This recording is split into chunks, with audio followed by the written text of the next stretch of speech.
অর্থনীতি বিভাগে অধ্যয়নরত সম্মান তৃতীয় বর্ষ শ্রেণীতে অধ্যয়নরত শিক্ষার্থীরা, তোমরা কেমন আছো? ভালো আছো নিশ্চয়ই। ইতোপূর্বে অনলাইনে তোমাদের জন্য যে সমস্ত ক্লাস গ্রহণ করা হয়েছে তার মধ্যে উল্লেখযোগ্য ছিল সর্বশেষ যেটা পড়েছিলাম জীবনচক্র উপসিদ্ধান্ত, তার পূর্বে স্থায়ী আয় উপসিদ্ধান্ত, এরও পূর্বে আপেক্ষিক আয় উপসিদ্ধান্ত, পরম আয় উপসিদ্ধান্ত, এই চারটি উপসিদ্ধান্ত আমরা ভালোভাবে পড়েছিলাম। আজকে আমরা তৃতীয় অধ্যায়ের অর্থাৎ ইন্টারমিডিয়েট সামষ্টিক অর্থনীতির তৃতীয় অধ্যায়ের অন্যতম একটি প্রধান টপিক বা বিষয় নিয়ে আলাপ করব। বিষয়টি হচ্ছে মূলধন এবং বিনিয়োগের ধারণা কী। মূলধন বলতে কী বোঝায়, বিনিয়োগ বলতে কি আমরা বুঝে থাকি। এরপর আমরা পড়ব মূলধন এবং বিনিয়োগের মধ্যে পার্থক্যই বা কী থাকতে পারে। সর্বশেষ আমরা এই ক্লাসে দেখব যে বিনিয়োগের নির্ধারকগুলো কী কী বিষয়ের উপর বিনিয়োগের হ্রাস বৃদ্ধি নির্ভর করে। তো শিক্ষার্থীরা, তোমরা আশা করি মনোযোগ দিয়ে শেষ অবধি আমার ক্লাসটা শুনবে। আজকে তোমাদের জন্য বক্তৃতা 11। তোমরা যে যেখান থেকেই আমার এই বক্তৃতা দেখছো শুনছো তাদেরকে আমার পক্ষ থেকে আন্তরিক প্রীতি ও স্বাগত জানাচ্ছি। তো শিক্ষার্থীরা, অর্থনীতির শিক্ষার্থী হিসেবে আমরা সবাই জানি যে মূলধন অত্যন্ত গুরুত্বপূর্ণ একটি উপাদান উৎপাদনের ক্ষেত্রে। উৎপাদনের 4টি উপাদান আছে আমরা জানি: ভূমি, শ্রম, মূলধন এবং সংগঠন। তবে ইদানিংকালে অবশ্য কাঁচামালটাকেও অন্যতম একটি গুরুত্বপূর্ণ উপাদান হিসেবে বিবেচনা করা হয়। তো আমরা দেখতে পাচ্ছি যে মূলধন না হলে আসলে বিনিয়োগ বা উৎপাদন হয় না। এজন্য মূলধনের ধারণাটা আমাদের অত্যন্ত স্পষ্ট থাকা দরকার। তারপরে আমরা আস্তে আস্তে বিনিয়োগে যাব।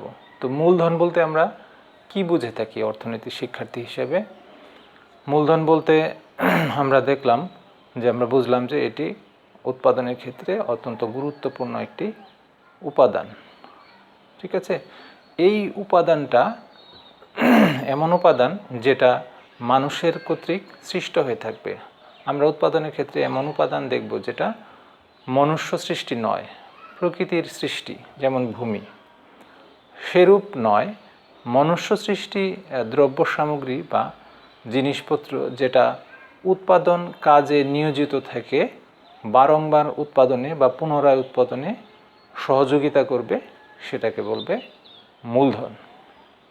তাহলে আমাদের কাছে ধারণাটা স্পষ্ট হলো যে এমন সব বস্তু, এমন সব জিনিস যেটা মানুষ কর্তৃক সৃষ্ট হয়ে উৎপাদন কাজে নিযুক্ত থেকে বারংবার উৎপাদনে বা পুনরায় উৎপাদনে সহযোগিতা করবে, সেটাকে বলবে মূলধন। যেমন বলা যায় যন্ত্রপাতি, কলকারখানা, আসবাবপত্র ইত্যাদি। ঠিক আছে, এখন আমরা আসলে দেখব যে তাহলে বিনিয়োগটা কি। মূলধন বলতে কি বোঝায় সেটা আমরা জানলাম। এখন আমরা দেখব বিনিয়োগটা কি। এই মূলধনটাই যখন মূলধনের সাথে, পুরাতন মূলধনের সাথে যখন নতুন একটি মূলধন সংযুক্ত হয়, এই সংযুক্তিটাকে বলা হয় বিনিয়োগ। এটাকে আরেকটু সুন্দর করে ভিন্নভাবে বলতে হয় যে একটি সুনির্দিষ্ট সময়ে দেশে সৃষ্ট মূলধন স্টকের থেকে পূর্ববর্তী কোনো সময়ের মূলধন স্টক বিয়োগ করলে যা পাওয়া যায় তাকে বলা হবে বিনিয়োগ। অর্থাৎ একটি নির্দিষ্ট সময়ের মূলধন স্টক থেকে তার পূর্ববর্তী সময়ের মূলধন স্টক বাদ দিতে হবে, তাহলে যে সংযুক্তিটা থাকবে বা পাওয়া যাবে সেটাকে বলবে বিনিয়োগ। মোট কথা হলো, খুব ছোট্ট করে বলতে হয় যে নতুন মূলধনের সৃষ্টি হলো বিনিয়োগ। ঠিক আছে শিক্ষার্থীরা, এটাকে আমরা একটু বোর্ডে দেখব যে বিনিয়োগটাকে কিভাবে দেখা যায়। আমরা যদি খেয়াল করি তাহলে এই সমীকরণটা দেখি। আই হচ্ছে বিনিয়োগ, টি হচ্ছে কোনো নির্দিষ্ট সময়। এই বিনিয়োগটা নির্ভর করবে ওই নির্দিষ্ট সময়ের মূলধন স্টক কেটি এবং তার পূর্ববর্তী সময়ে মূলধন স্টক এর বিয়োগফল। তাহলে আমরা দেখতে পাচ্ছি যে টি সময়ের বিনিয়োগটা নির্ভর করছে এই টি সময়ের মূলধন স্টক এবং তার পূর্ববর্তী সময়ের মূলধন স্টকের বিয়োগফল। তাহলে দেখা যাচ্ছে যে কোনো নির্দিষ্ট সময়ে বিনিয়োগ হচ্ছে সেই সময়ের মূলধন স্টক বিয়োগ তার পূর্ববর্তী সময়ের মূলধন স্টক। আমরা যদি বাস্তবিক পক্ষে এরকম একটা উদাহরণ দিই যে 2019 সালে কোনো দেশের বিনিয়োগ কতটুকু, সেটা দেখার জন্য আমাদের জানতে হবে যে 2019 সালে মূলধন স্টক কত ছিল, তার পূর্ববর্তী সময় 2018-তে মূলধন স্টক কত ছিল। তাহলে 2019 সালের মূলধন স্টক থেকে যদি আমরা 2018 সালের মূলধন স্টকটাকে বিয়োগ করি তাহলেই পাবো 2019 সালের বিনিয়োগ। ঠিক আছে? তো এভাবে আমরা বিনিয়োগটাকে খুব স্পষ্টভাবে সুন্দরভাবে বুঝতে পারি। এবার আমরা যাব যে আসলে মূলধন ও বিনিয়োগের মধ্যে পার্থক্য কী। একটি পার্থক্য সংজ্ঞা আকারে থাকতেই পারে, সেটা হলো মূলধন বলতে কি বোঝায়। আমরা মূলধন বলতে ইতোমধ্যেই জানি যে মনুষ্যসৃষ্ট এমন সব দ্রব্য সামগ্রী বা জিনিসপত্র যেটা উৎপাদন কাজে নিয়োজিত থেকে পুনরায় উৎপাদনে সহযোগিতা করে, সেটাকে বলে মূলধন। ঠিক আছে? আর কোনো নির্দিষ্ট সময়ের মূলধনের স্টক থেকে তার পূর্ববর্তী সময়ের মূলধনের স্টক বিয়োগ করলে পাওয়া যায় বিনিয়োগ। ঠিক আছে? এটা সংজ্ঞাগতভাবে মূলধন এবং বিনিয়োগের মধ্যে একটি পার্থক্য বলা যায়। ধারণাগত এক ধরনের পার্থক্য মূলধন এবং বিনিয়োগের মধ্যে রয়েছে। ধারণা বলতে আমরা এক্ষেত্রে ধরে নিই এটা স্টক ধারণা নাকি প্রবাহ ধারণা। স্টক ধারণা নাকি প্রবাহ ধারণা। স্টক ধারণা কি সেটা আমরা জানি, যখন অর্থনৈতিক কোনো চলকের মান নির্ণয় করতে হলে কোনো সুনির্দিষ্ট সময়ে নির্ণয় করা যায় সেটাকে বলে স্টক ধারণা। যেমন 2020 সালের যদি এরকম হয় যে 30শে জুন বেলা 12টায় কোনো দেশের মূলধন কত,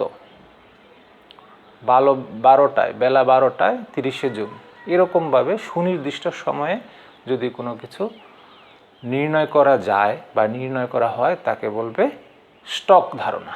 তো মূলধন হচ্ছে একটি এরূপ স্টক ধারণা।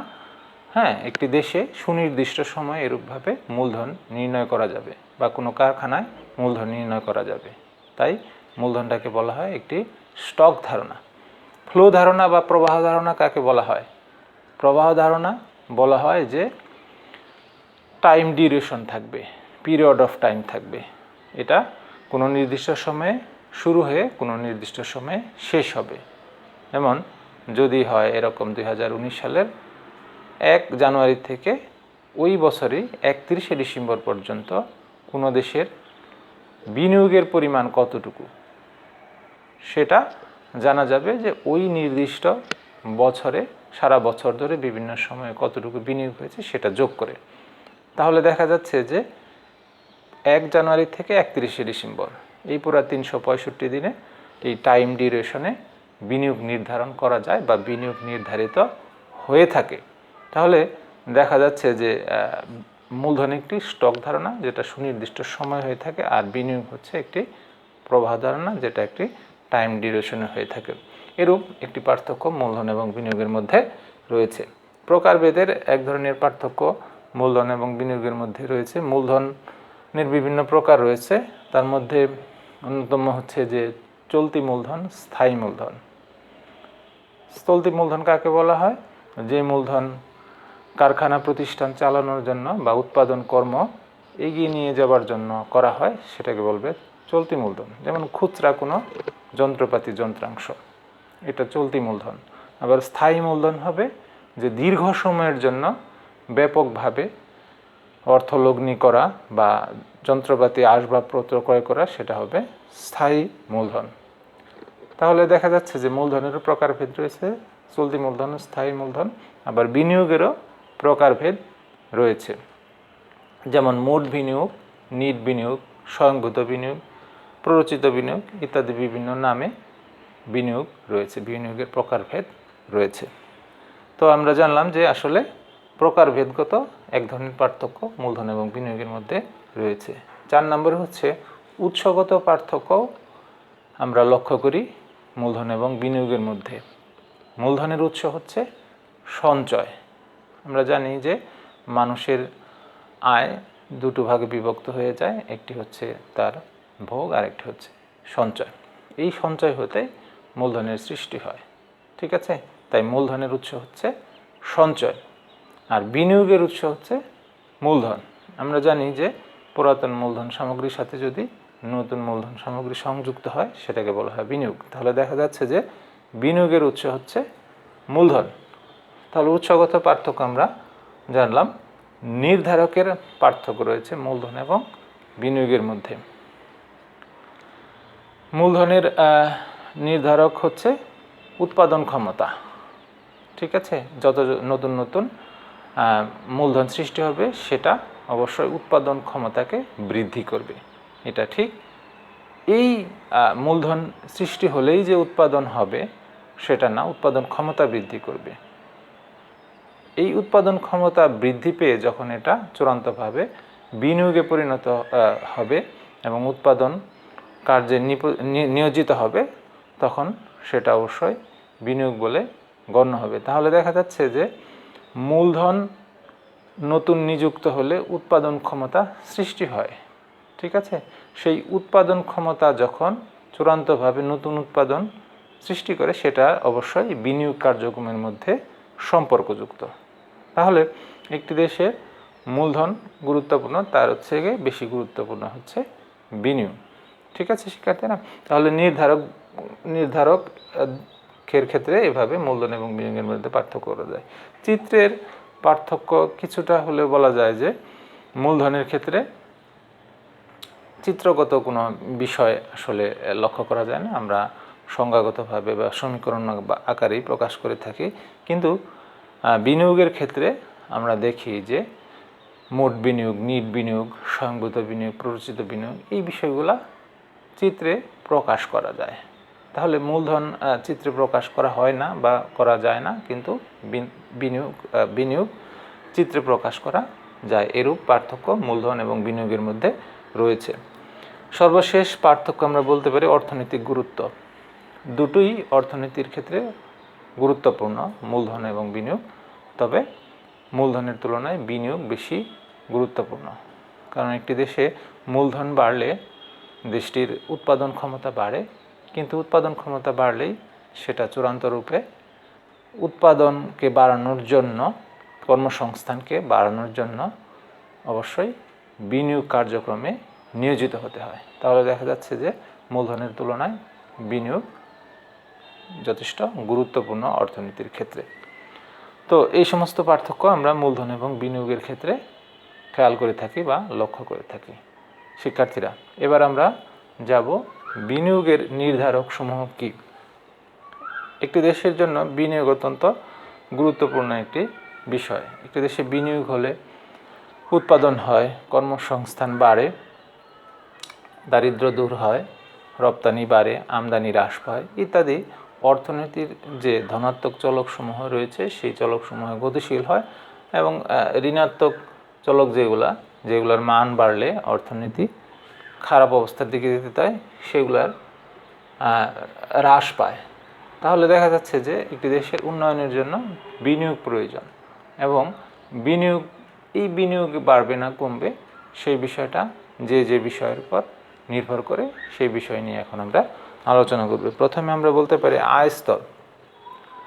একটি দেশের আয় স্তরের উপর অবশ্যই বিনিয়োগ নির্ভর করে। আমরা জানি যে মানুষজনের আয় বৃদ্ধি পেলে তার সঞ্চয় বাড়ে, তার ভোগ বাড়ে। সঞ্চয় বৃদ্ধি পেলে সেই সঞ্চয় মূলধন তথা বিনিয়োগে পরিণত হয়, বিনিয়োগ যেমন বাড়ে। আবার ভোগ বৃদ্ধি পেলেও মানুষের ভোগ চাহিদা বাড়লে সেটাও আবার বিনিয়োগকে আকৃষ্ট করে থাকে। তাহলে যখনই আয় স্তর বাড়ে তখনই বিনিয়োগ বাড়ে, ঠিক আছে? আয় স্তর কমলে বিনিয়োগ কমে যায়। সুদের হার অন্যতম একটি প্রধান নির্ধারক। সুদের হারের উপর বিনিয়োগ সরাসরি নির্ভরশীল। সুদের হার কমলে বিনিয়োগ বাড়ে, সুদের হার বাড়লে বিনিয়োগ কমে যায়। ঠিক আছে, এর ব্যাখ্যা কি? এর ব্যাখ্যা আমরা জানি যে সুদের হার কমে গেলে সেটা উৎপাদনকারীদের জন্য, বিনিয়োগকারীদের জন্য উৎপাদন ব্যয় কমে যায়। উৎপাদন ব্যয় কমে গেলে তাদের উৎপাদনযোগ্য পণ্যের উৎপাদনকৃত পণ্যের মূল্যও কমে যায়, চাহিদাও বৃদ্ধি পায়, অর্থাৎ তাদের মুনাফাটা বৃদ্ধি পায়।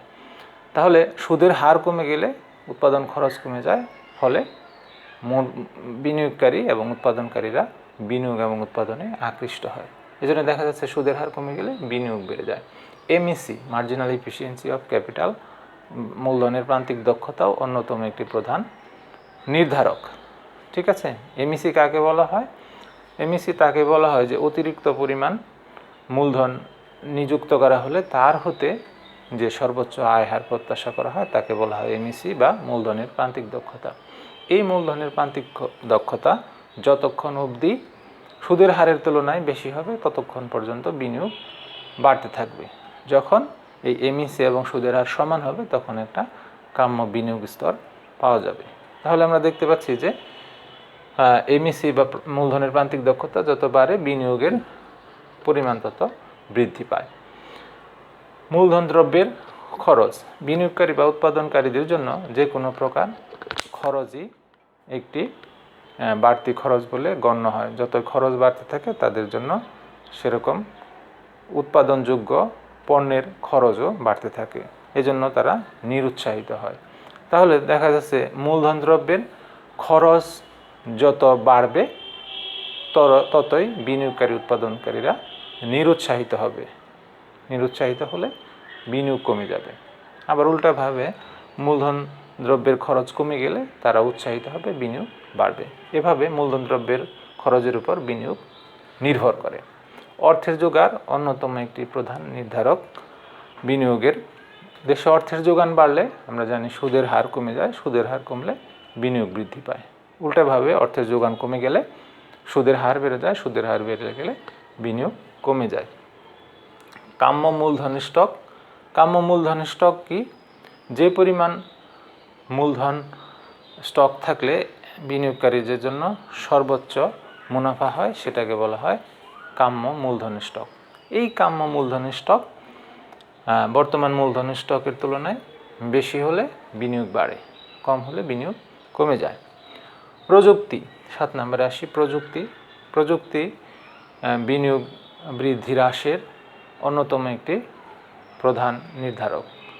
ঠিক আছে, প্রযুক্তি যত আধুনিক হবে, যুগোপযোগী হবে, ততই কিন্তু উৎপাদন ব্যয় যেরকম কমবে ততই উৎপাদনকৃত পণ্যের মান বৃদ্ধি পাবে।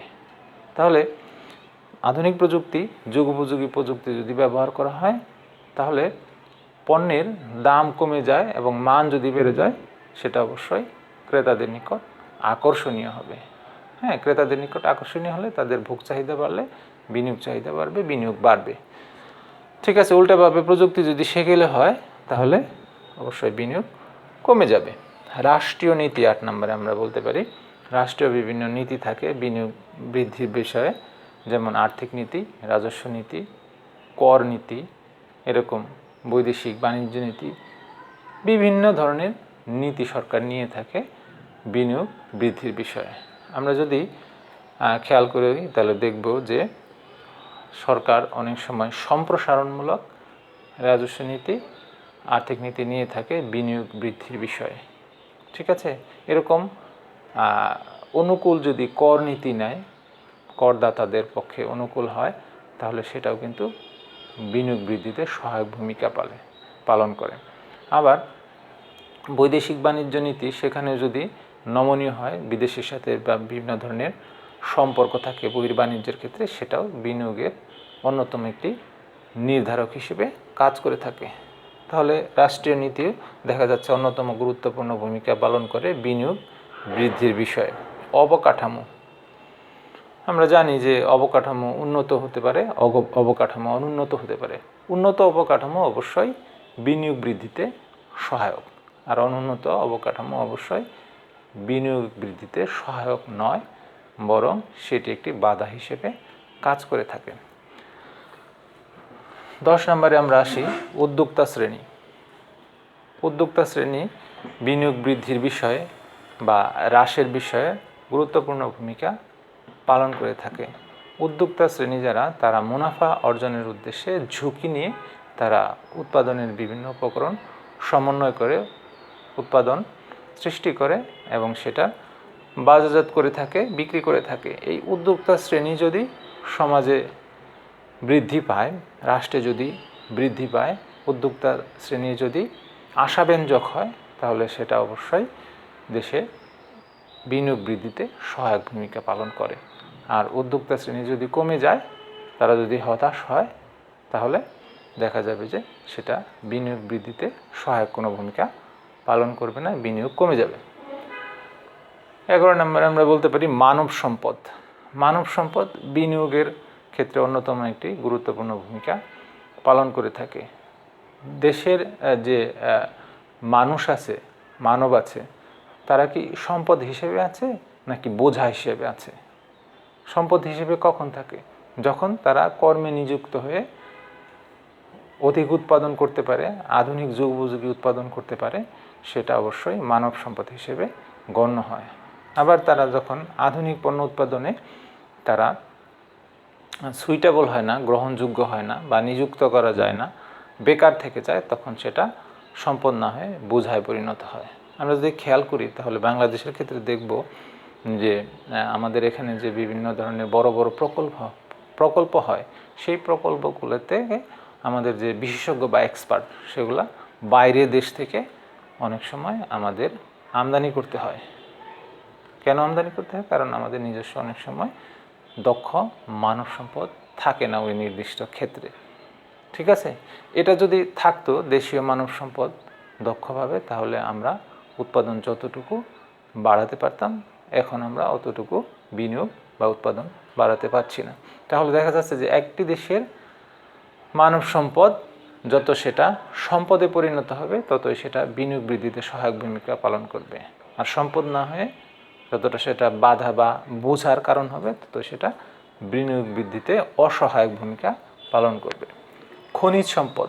খনিজ সম্পদ অন্যতম একটি গুরুত্বপূর্ণ বিষয়। আমরা দেখব যে কোনো দেশের শিল্প কারখানা বা উৎপাদন কোন জিনিসের উপর হয়, যে জিনিসটা, যে খনিজ দ্রব্যটা ওই দেশে পাওয়া যায়, অ্যাভেলেবিলিটি বেশি।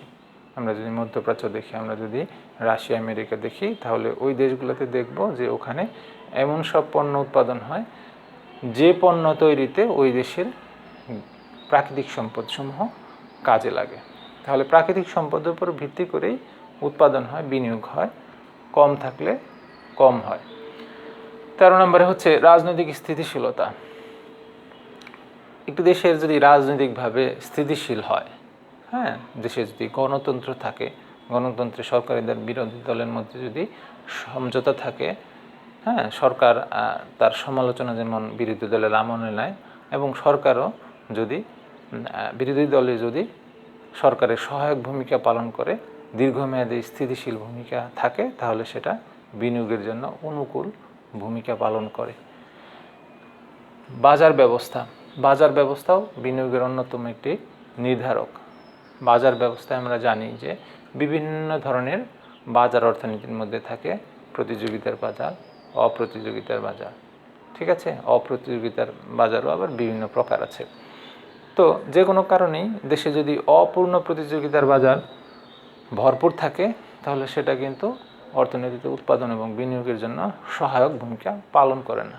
আর বাজারে যদি পূর্ণ প্রতিযোগিতা নিশ্চিত করা যায়, সেটা অবশ্যই উৎপাদন এবং বিনিয়োগের জন্য সহায়ক ভূমিকা পালন করে। ব্যবস্থাপনা। ব্যবস্থাপনা অন্যতম একটি গুরুত্বপূর্ণ বিষয়, যে কিভাবে উৎপাদন করা হয়। এমনভাবে যদি উৎপাদন করা হয় যে উৎপাদনটা অত্যন্ত যোগ্য এবং দক্ষতার সহিত উৎপাদিত হলো, উৎপাদন খরচ কমে গেল, তাহলে অবশ্যই বলতে হবে যে এখানে ব্যবস্থাপনাটা অত্যন্ত ভালো। আর ব্যবস্থাপনাটা খারাপ কখন হয়? যখন দেখা যায় যে বিভিন্ন কারণে উৎপাদন ক্ষেত্রে সমন্বয়পূর্বক কাজটা সুন্দর সুষ্ঠুভাবে হয় না, দুর্নীতি, হ্যাঁ, অপকর্ম বিভিন্ন ধরনের কাজ জড়িয়ে থাকে তখন সেখানে ব্যবস্থাপনাটা সুষ্ঠু হয় না। তাহলে ব্যবস্থাপনা ভালো হলে সেটা এখানে উৎপাদন এবং কর্মসংস্থান এবং বিনিয়োগ ভালো হয়। ব্যবস্থাপনা খারাপ হলে সেখানে এই জিনিসগুলা ভালো হয় না। ব্যাংক ও বিমা, অর্থবাজারের অন্যতম একটি গুরুত্বপূর্ণ বিষয় হচ্ছে ব্যাংক বিমা। ব্যাংক বিমা ব্যবস্থা যদি আধুনিক অর্থনীতির সাথে যোগোপযোগী হয়, উৎপাদনকারী বিনিয়োগকারী যারা আছেন তারা যদি সহজে অত্যন্ত ভালোভাবে ব্যাংক থেকে ঋণ সংগ্রহ করতে পারে এবং ব্যাংকিং লেনদেন কার্যক্রম সম্পন্ন করতে পারে, বিমা সুবিধা পায়, তাহলে সেখানে বিনিয়োগ বাড়বে। আর যদি না পায়, বিনিয়োগ কমে যাবে। আইন শৃঙ্খলা ও সামাজিক নিরাপত্তার কথা আমরা বলতে পারি। আইন শৃঙ্খলা এবং সামাজিক নিরাপত্তা বিনিয়োগের অন্যতম নির্ধারক। আইন শৃঙ্খলা এবং সামাজিক নিরাপত্তা এটা দেশীয় বিনিয়োগকারীদের জন্য যেরকম প্রয়োজন, সেরকম বিদেশি বিনিয়োগকারীদের জন্য প্রয়োজন। ঠিক আছে? আইন শৃঙ্খলা এবং সামাজিক নিরাপত্তা যদি থাকে, তাহলে বিনিয়োগকারী সহ সমাজের সর্বস্তর মানুষ উৎপাদনে বিনিয়োগে আকৃষ্ট হয়, নিয়োজিত হয়। আর যদি নিজেরাই আইন শৃঙ্খলা পরিস্থিতির ক্ষেত্রে, নিরাপত্তার ক্ষেত্রে ঝুঁকিপূর্ণ মনে করে, তাহলে সেই দেশে বিনিয়োগ না করে তারা অন্য দেশে চলে যাবে, দেশীয় বিনিয়োগকারীরা বাইরে টাকা পাচার করে নিয়ে চলে যাবে। তাহলে দেখা যাচ্ছে যে আইন শৃঙ্খলা এবং সামাজিক নিরাপত্তা অন্যতম একটি গুরুত্বপূর্ণ ভূমিকা পালন করে বিনিয়োগের ক্ষেত্রে। আইন শৃঙ্খলা ও সামাজিক নিরাপত্তা ভালো থাকলে সেখানে বিনিয়োগ বেশি হয়, আর খারাপ থাকলে সেখানে বিনিয়োগ কম হয়ে থাকে। সর্বশেষ নির্ধারক হলো বৈদেশিক সম্পর্ক ও বহির্বাণিজ্য। একটি দেশের বিনিয়োগ কম হবে না বেশি হবে, সেটা অনেকাংশে কিন্তু নির্ভর করে যে বৈদেশিক সম্পর্কটা কীরকম ওই দেশের। যেমন আমাদের দেশের কথা যদি বলি, আমাদের দেশের পররাষ্ট্রনীতি হচ্ছে যে সকল দেশের সাথে বন্ধুত্বপূর্ণ সম্পর্ক, কোনো দেশের সাথেই বৈরিতা নয়। এরূপ সম্পর্ক যদি রক্ষা করা যায়, বিভিন্ন দেশের সাথে যদি বিভিন্ন নেগোসিয়েশন বা সম্পর্ক তৈরি করা যায়, তাহলে সেটা অবশ্যই বিনিয়োগের ক্ষেত্রে উৎকৃষ্ট ভূমিকা পালন করে। এছাড়াও বহির্বাণিজ্যের ক্ষেত্রে যদি দেখা যায় যে আমাদের বিভিন্ন দেশে রপ্তানির পরিমাণ বেশি, আমদানির পরিমাণ কম, তাহলে সেটা কিন্তু আমাদের দেশের বিনিয়োগের জন্য অন্যতম গুরুত্বপূর্ণ একটি ভূমিকা পালন করবে। তাহলে দেখা যাচ্ছে যে একটি দেশের অন্যান্য দেশের সাথে সম্পর্ক কীরকম, তার উপরে অনেকাংশে নির্ভর করবে যে বিনিয়োগ ওই দেশের বাড়বে না কমবে। ঠিক আছে? তাহলে আমরা এতক্ষণ শিক্ষার্থীরা দেখলাম যে কিভাবে একটি দেশের বিনিয়োগ বিভিন্ন বিষয়ের উপর বা নির্ধারকের উপর নির্ভর করে। ঠিক আছে? তো এই ছিল আজকের আলোচনা। শিক্ষার্থীরা, আমরা পড়লাম মূলধন, আমরা পড়লাম বিনিয়োগ, আমরা মূলধন এবং বিনিয়োগের পার্থক্য পড়লাম, এবং সর্বশেষ আমরা পড়লাম যে বিনিয়োগ কোন কোন বিষয়ের উপর নির্ভর করে। তো তোমরা ভালো থাকো, সুস্থ থাকো, নিরাপদে থাকো। খোদা হাফেজ।